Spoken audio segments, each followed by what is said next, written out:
Futebol é hoje o jogo mais popular e um dos mais praticados no mundo.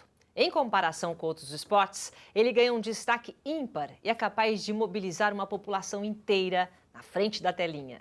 Porém, o que muitos não sabem sobre esse esporte coletivo é que ele remonta uma história bem antiga que começa em meados de 1894, com o retorno de Charles Miller para o Brasil, trazendo na bagagem bolas, chuteira e um livro com regras de futebol. Para falar sobre este, que é considerado o pai do futebol brasileiro, o nosso Opinião Livre de hoje conversa com o historiador John Mills. Muito obrigada, muito prazer em receber. O prazer é meu. E de falar do Charles Miller é mais outro prazer. Parecido, né? Você é Mills, Miller, quase, né? Mas isso é coincidência. Isso não tem nada a ver, nada a ver. É só essa coincidência eu mesmo? Sei, mas será que é só essa coincidência tem mesmo? Outras, sim. Tem outras, mas sem nome não tem nada a ver. O Mills é o moinho, Miller é o moinheiro, quem trabalha no moinho. Então, tem uma similitude, sim.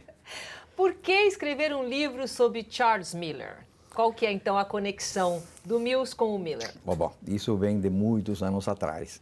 Eu cheguei ao Brasil em 67. Eu trabalhava numa empresa multinacional inglesa no Peru, porque eu cheguei no Peru muito jovem. Meu pai trabalhava numa outra empresa inglesa, o telégrafo inglês no Peru.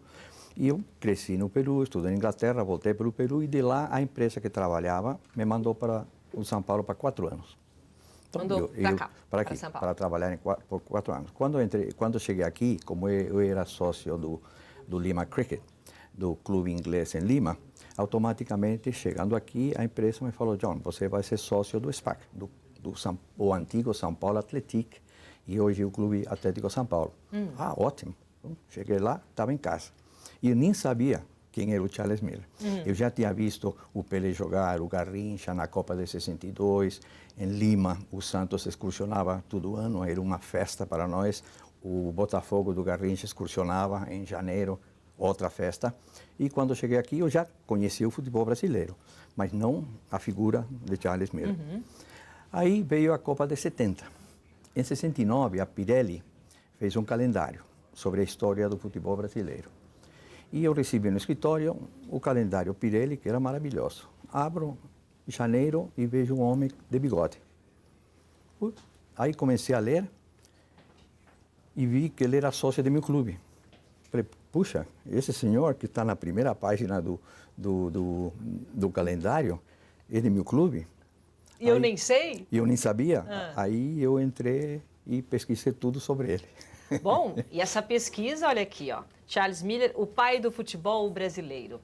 Que maravilha, né? Tem muita história aqui, porque a gente, quando pesquisa sobre o Charles Miller, não tem muita coisa, não. Não é? Não tinha. Não tinha até esse livro. Como é que foi a pesquisa e essa viagem? Porque é pouca bibliografia em relação ao que ele fez. A única coisa que a gente sabe, né, o principal, que eu acho que é o principal para todos nós, que ele é o pai do futebol brasileiro, justamente porque ele trouxe isso. Apesar de que muita gente diz que o Brasil já jogava futebol, que é verdade? Depois a gente entra sobre isso. Então tá bom. Então vamos lá, na tua sequência. Okay. Tá. Então, quando me comecei a interessar na vida dele, eu não tinha, como você falou, não tinha muito documento. Tinha jornais antigos, o Estadão de 1902, etc, etc. Mas aí eu conheci a filha dele, a Dona Helena, que me ajudou enormemente até ela falecer, certo? E através dela já comecei a pegar documentos, o que se escreveu dele quando ele faleceu em 53, a Gazeta Esportiva tinha muita documentação sobre essa época anterior. O Tomás Mazzoni, o famoso escritor que escreveu um livro, A História do Futebol Brasileiro, em 1950, eu ganhei do Mauro Pinheiro, que era um famoso comentarista da Bandeirantes, da Rádio Bandeirantes. Ele me deu de presente esse livro, isso já é 73. Bom, com esse livro foi uma abertura de conhecimento, certo? E através de todas essas pesquisas, eu escrevi um livrinho muito pequeno em 74, mas era mais interno do clube, certo? Eu queria que a garotada do clube... Para saber quem era o Charles Miller. Aliás, vamos colocar a foto aqui para a gente conhecer. Para que a garotada do clube... Olha aí, conhecesse... essa foto que você viu na Pirelli, não? Sim, não. Essa já é um senhor executivo da empresa dele, já com idade, certo? Não era dos princípios quando ele era jogador de futebol. Então eu queria que a garotada conhecesse a vida dele, para que soubessem da importância do clube na história do futebol brasileiro. Aí depois veio o resto, certo? Mas esse foi o meu objetivo primário, para que a garotada do clube conhecesse a vida dele. Ok, então vamos conhecer um pouquinho a vida dele. Fala um pouco do Charles Miller. Bom, ele nasceu no Brás, em novembro de 1894, a um quarteirão do Largo do Gasômetro hoje, certo? E naquela época não tinham assim muitas escolas. O pai era um engenheiro escocês que veio pela São Paulo Railway, a estrada de ferro Santos Jundiaí, e a mãe era anglo-brasileira, ou seja, pai inglês, mãe inglesa, mas ela nasceu em São Paulo. E ele, com 10 anos, foi mandado a estudar na Inglaterra. Antigamente tinha isso, né? Sim, quem sim, tinha sim, posse, sim. mandar Inclusive até estudar. eu fui mandado para lá. Tinha que estudar na Europa e depois voltava. Ele foi para a Europa? Exato, ele foi para Southampton, porque em Southampton era o porto de saída dos navios para São Paulo, e o pai dele tinha conhecidos lá.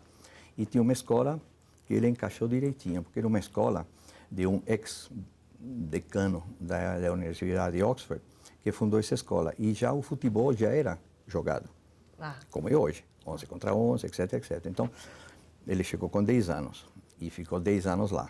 10 anos? 10. Tá. Só que nos últimos 3, quando ele estava, imagine primeiro, segundo e terceiro colegial. Quando ele estava no primeiro colegial, ele já estava jogando na primeira equipe da escola. O futebol?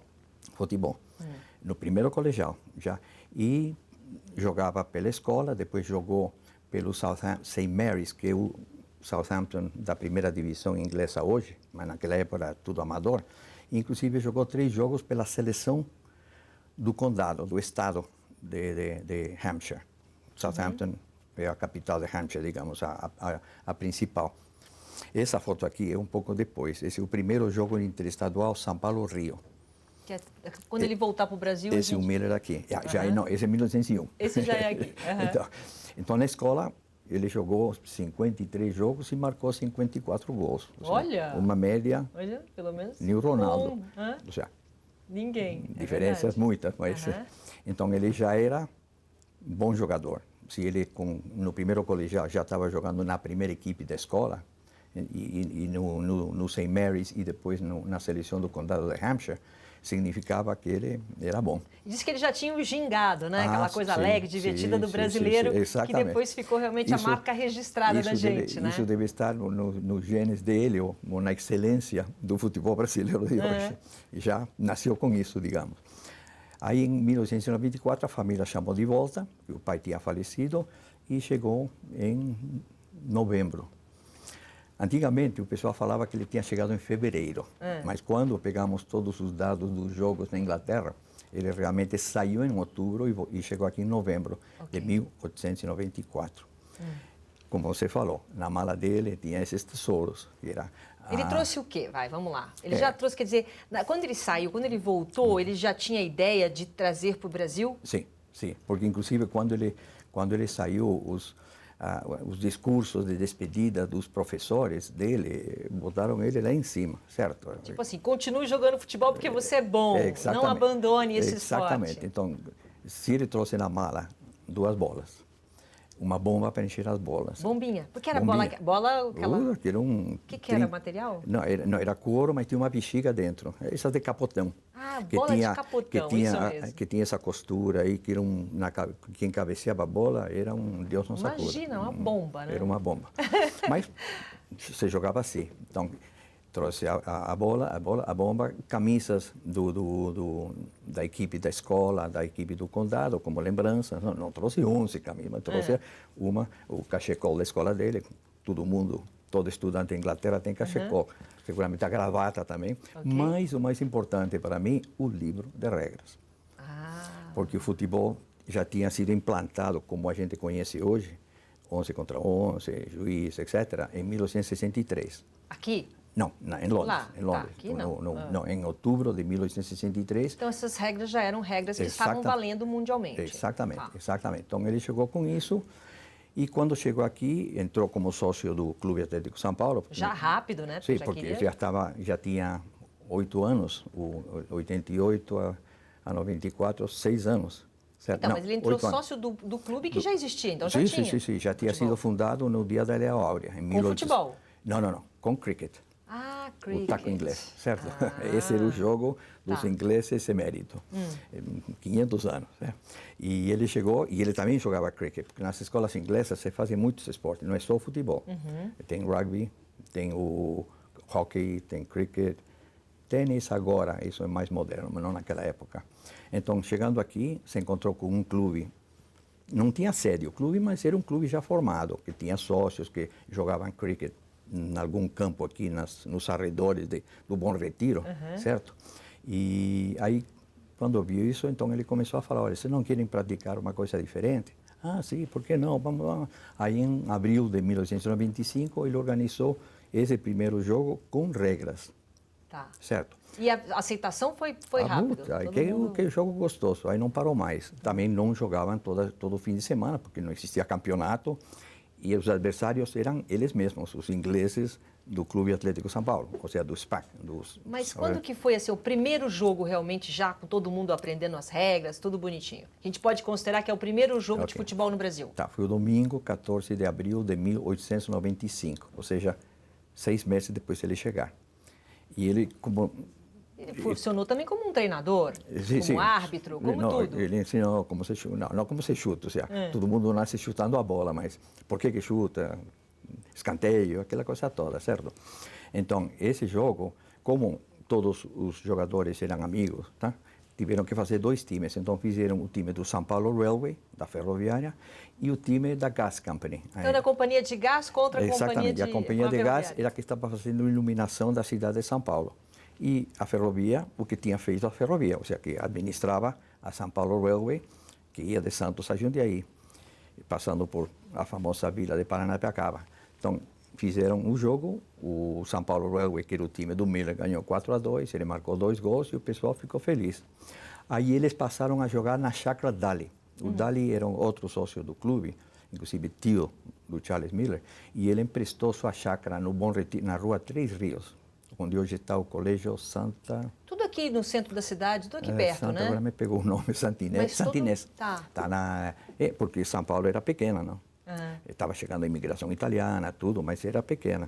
E foi pegando rápido, o futebol, as pessoas foram gostando rápido. Sim, e esses ingleses que estavam jogando. Aí veio, isso em 95, então em 98 e 99 apareceu o Mackenzie, a escola Mackenzie, tá? Que eles já tinham seus esportes dentro. O esporte principal do Mackenzie, por ser americana, os presbiterianos americanos fundaram a escola, era o basquete. Quando o pessoal que jogava basquete viu que existia o futebol, falaram, olha, já se apaixonaram. Professor, podemos jogar os dois? E se apaixonaram. Aí eles começaram a jogar amistosos. Entre si. Aí em 99 veio a figura de Hans Noblin, o alemão, de Hamburgo. E ele foi o fundador do Germania, Esporte Clube Germania, que hoje é o Pinheiros. Olha! Esse clube maravilhoso, com 50 mil sócios, certo? Deixa eu só fazer um intervalo comercial antes Sim. da gente continuar a história. Eu estou entrevistando aqui o John Mills, que está contando pra gente a história do Charles Miller, quem trouxe futebol para cá pro Brasil. Um instante só que eu já volto. Até já. Estamos de volta conversando com o historiador John Mills, contando pra gente a história do Charles Miller. No primeiro bloco, ele começou a contar aí toda a movimentação da volta do Charles Miller para o Brasil, depois ficou na Inglaterra, e o primeiro jogo oficial que foi registrado. A gente tem algumas fotos aqui, vamos mostrando as fotos, John, aí você vai mais ou menos contando pra gente o que aconteceu. Essa parte aí... Tá, essa é a foto dele como futebolista. Esse foi quando o SPAC foi campeão pela 3ª vez em 1904, porque o SPAC foi campeão em 1902, 3 e 4 e ganhou a primeira taça Antônio Casimiro da Costa. O SPAC qual era? O Clube Atlético São Paulo. Esse é o nome romântico. A abreviatura de São Paulo Atlético, que hoje é Clube Atlético São Paulo. Então, essa é a mais famosa foto dele, uma das poucas. Isso aqui foi justamente quando foram tricampeões em 1904 e alguns jogadores campeões dos campeonatos anteriores tinham ido embora. Então ele fez uma fotomontagem para mandar para o diretor da escola dele na Inglaterra. Mas por quê? Para mostrar como tinha crescido o futebol desde a legal, chegada dele, certo? que Então, legal. ele fez essas florzinhas aí, não sei porquê. Mas aqui está todos os jogadores porquê, que ótimo. jogaram pelo SPAC, pelo Clube Atlético São Paulo, nos 3 campeonatos, quando ganharam E aqui está, a Liga, né? Essa liga, esse era o nome da Federação Paulista de Futebol hoje. Naquela época era a Liga Paulista de Futebol. Você pode ver que está escrito em inglês, depois mudou para futebol, etc. Certo? Então, essa é a taça, essa é a bola de capotão que eu falei, tá? E os jogadores. O William Rue foi um dos presidentes, primo dele, foi um dos presidentes do clube no início, foi um dos promotores do clube, esse senhor aí. Okay, mas o Miller, né? Eu que está aqui, o do bigode. O que de mais curioso você coloca no livro? Porque muita coisa, né, como eu falei no começo do bloco, a gente não tem de informação. Sim. Então, mais da vida dele, quer dizer, eu sei que ele casou, foi casado, né? Sim. Encontrou uma moça bacana que acabou... Concertista, sim. Abandonando ele por um poeta, né? Sim. Que mulher que resiste a um poeta. Como dizem, assim é a vida, assim é a vida. O que de mais interessante você pode contar para a gente? Porque a história toda, eu quero que as pessoas sejam convidadas a degustar esse livro.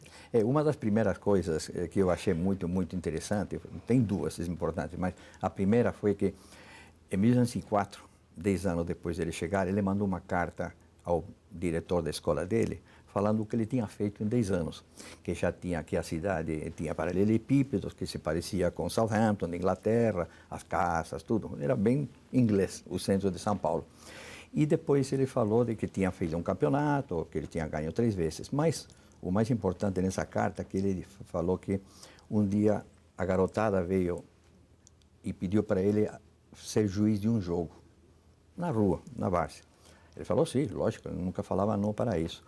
Mas eram 20 contra 20. Então o Miller falou, mas você não pode jogar 20 contra 20. Ah, mas nós queremos sim, porque todo mundo quer jogar, senão vai ficar 9 de fora. Tá? Aí o Miller falou, essa é ótimo. Tudo bem, joguem 20 contra 20. Então o jogo foi maravilhoso, só teve uma falta e algum dos times ganhou. Ninguém ficou uma bagunça, 20 Exatamente. Contra 20? Mas pediram para ele apitar e ele apitou, certo? Outra coisa, já quando ele faleceu, um ano depois, teve uma comemoração no cemitério, no sepulcro dele. Uma homenagem. E um dos dirigentes da Federação Paulista de Futebol, de Aquino, da família de Aquino, que tinha sido jogador do Paulistano, adversário do Miller, fez uma elogia maravilhosa. Só que numa parte ele falou que ele admirava mais o Miller como adversário que como companheiro.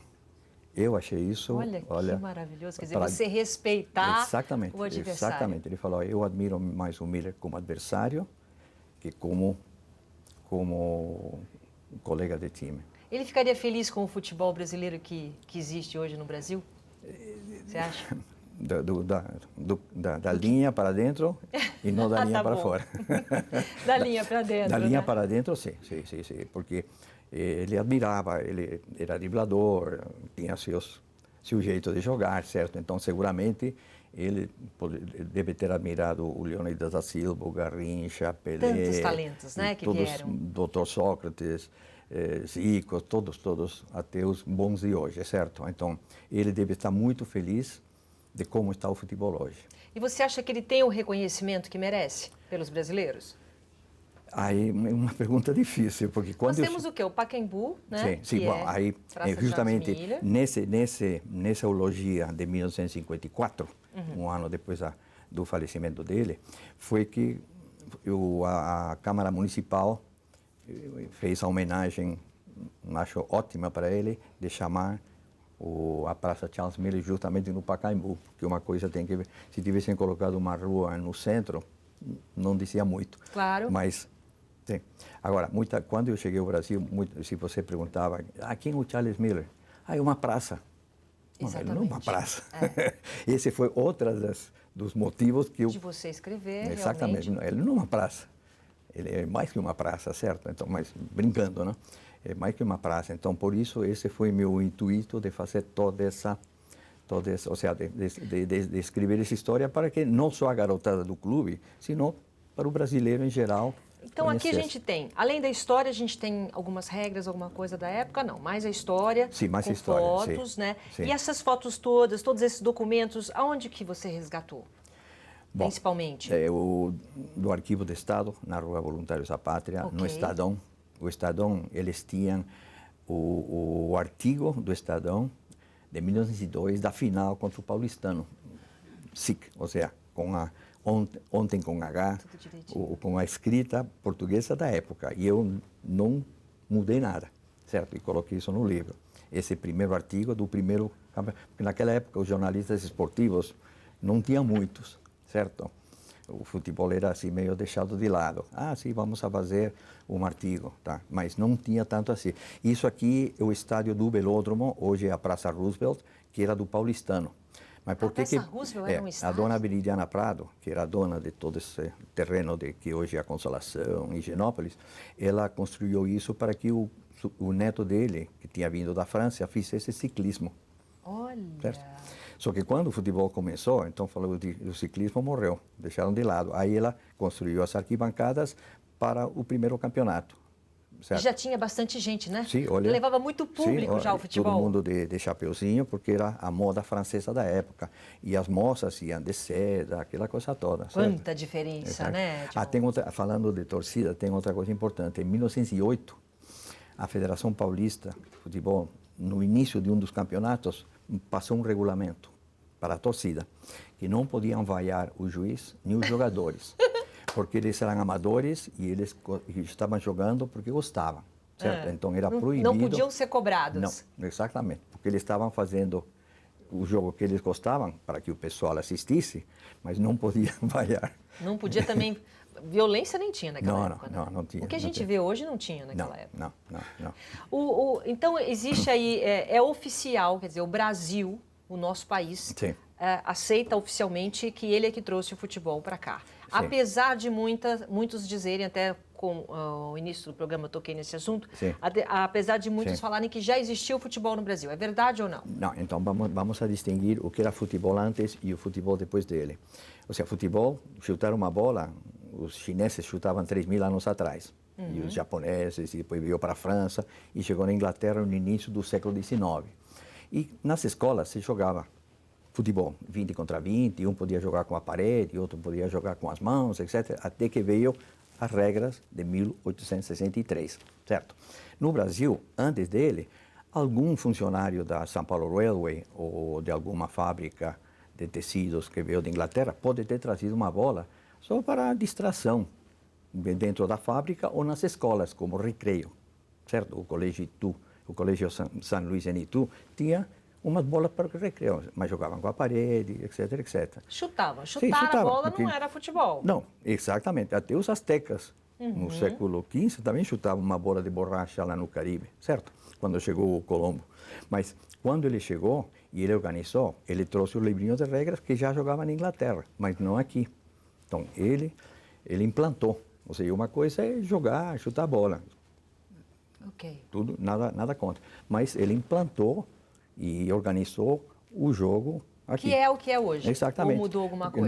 Não existe. Desde essa época são as mesmas regras. Sim, agora aumentaram 2 ou 3, o impedimento, essas coisas pequenas, mas são alguns basicamente... ajustes, mas são basicamente as mesmas. Outros esportes trocam, o rugby troca de regras cada 3 anos. Futebol não. Por isso que o futebol tem essa áurea digamos, de beleza, de que as regras, todo mundo. Se você vai a jogar na Suazilândia ou em Madagascar e quer jogar futebol na praia ou num campo, todo mundo vai jogar da mesma forma, certo? Ninguém inventou nada, certo? Então, seguindo essas regras, todo mundo sabe que o futebol é como vai ser na Copa do Mundo, é o nosso esporte. E ele era um homem de muitos amigos? Como é que era, pessoalmente? Vamos falar um pouquinho só dele pessoal. Inclusive, quando ele tinha, na década de 30, ele tinha um carrinho, um Hillman, carro Hillman. Então, ele ia todo mês a bater papo com o dono da oficina, que era inglês também, certo? E então, todo mês, uma vez por mês. Aí o amigo dele falou, mas por que você está trazendo o carro? Se o carro não tem nada aqui. Ah, não, mas eu vim para conversar com você. Ah, dá uma olhadinha se as velas estão boas, ou não sei. Não, mas o carro está ótimo. Mas, então eu venho aqui para conversar. Então, seguramente, era uma pessoa muito muito amável. Agora, ele não se gabava do que tinha feito. Se alguém perguntasse para ele, João Miller, me explica o que aconteceu. Aí ele falava. Se ninguém perguntava... Ele era um homem discreto. Exatamente. E até o final da vida, ele trabalhou, porque ele foi jogador, depois... Depois virou juiz. Juiz. Mas ele parou de jogar em 1910 e ele foi juiz até 1914. Porque naquela época, outro negócio interessante da primeira década, do primeiro campeonato. Os juízes eram os próprios jogadores. Ou seja, o Miller apitava um jogo do Paulistano contra o Germania. O Hans Nobiling apitava o clube inglês contra o Paulistano. O jogador de um time... apitava sempre dois adversários. Tá. O time dele. O Belfort Duarte apitava o jogo, não do Mackenzie, apitava do Spa contra a Germânia. Então, não existiam juízes profissionais, não tinha fisiologista, não tinha médico, não tinha nada. Era tudo mais romântico, né? Só tinha 11, uma bola, juiz e bandeirinhas. Olha, maravilha, fica aqui a nossa dica, né? Charles Miller, o pai do futebol brasileiro, vamos mostrar aqui. Um grande trabalho, a gente já está terminando. Quanto tempo demorou para esse livro ficar pronto? Esse 2 anos, mas o primeiro que eu fiz em 96 demorou 4 anos. 4 anos? Não, também 2 anos, 2 anos. Mas aí eu trabalhava, então era à noite, de manhã. Mas é uma dedicação, né? Esse já estava meio aposentado, então esse foi mais fácil. Teve mais tempo. Muito obrigada, viu, pela sua presença aqui. Nada, obrigado a você, Silvia. Pela sua presença no nosso programa. Sempre tá às ordens. Obrigado. E o nosso Opinião de Livre de hoje fica por aqui. Muito obrigado pela sua companhia e até a próxima. Tchau.